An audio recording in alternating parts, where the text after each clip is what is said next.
Go. Okay, Erica, so here is the little project that I'm going to show you just so you know how to do a purl stitch. So right now, this is what's called the right side. If you look right here, it looks kind of like a braid. That's called the right side. So when the right side is facing you, you want to do a knit stitch. So that's the one that you already know how to do, but I'll do it again just so you can see what the transition looks like. So you know you go under the stitch, behind, and then you slip it under and off. Okay? So I'm going to do a couple of those. You already know how to do this one.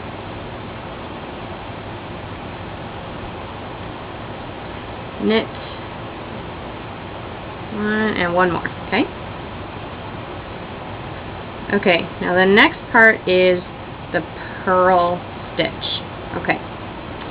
So with the purl stitch, you're going to have the wrong side. This side that looks kind of like a chain link fence, that's considered the wrong side. When the wrong side is facing you, then you want to do a purl stitch. That's if you want to end up with non-reversible fabric. So you'll end up with the braid on one side and you'll end up with the chain link on the other side, okay?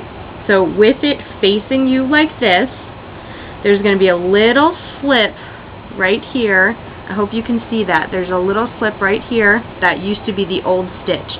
You're going to take your two needles and you would go like this if you're knitting, but you're not knitting this time. So you're going to hold your needle like this straight in front of you and you're going to slide it in this way so your needles are crossing, okay? Then you're going to tighten your stitch and you're going to slip around like that. So it's counterclockwise. And then it's the exact same thing as knitting. You pull until your needle slips under. You grab the new loop. And then you pull the old stitch off. Okay? Then I'm going to tighten because I got a little loose. And then I'm just going to do the same thing. I'll do it slow a couple more times. Okay? So you go in. So they're facing opposite directions.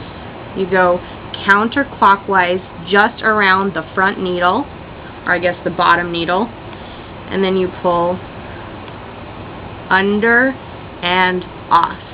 Okay? Now what I do is I tighten it after I've got the next stitch on. So you put the next stitch right here, then I pull to make sure this is tight, not too tight because you still want it to slide, and then the same thing, around and off. So I'm going to do a bunch of those to show you then how you get back to your knit, okay? Around, down, and off.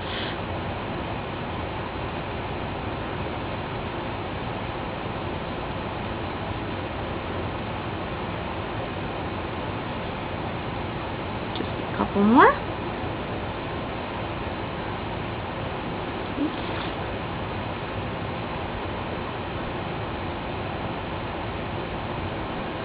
And around, down, and off. Oh, by the way, the size needles I'm using, in case you're curious, these are 8s. So they're the same size that you have. Mine are just short because I don't like the long ones. Okay, and this is the last one. Around, down, and off. Okay, now you've got this kind of flap right here. Looks funny. All you do is you pull forward so that it's now facing you again. And then you go straight back into doing your knit. So this was back here when we ended. You pull around so that there's going to be a little knot right here, a little slip, and then you just slip in and around like we've been doing, and then you're back to your old friend, the knit stitch. So then you just go like that. And remember, same thing as the other.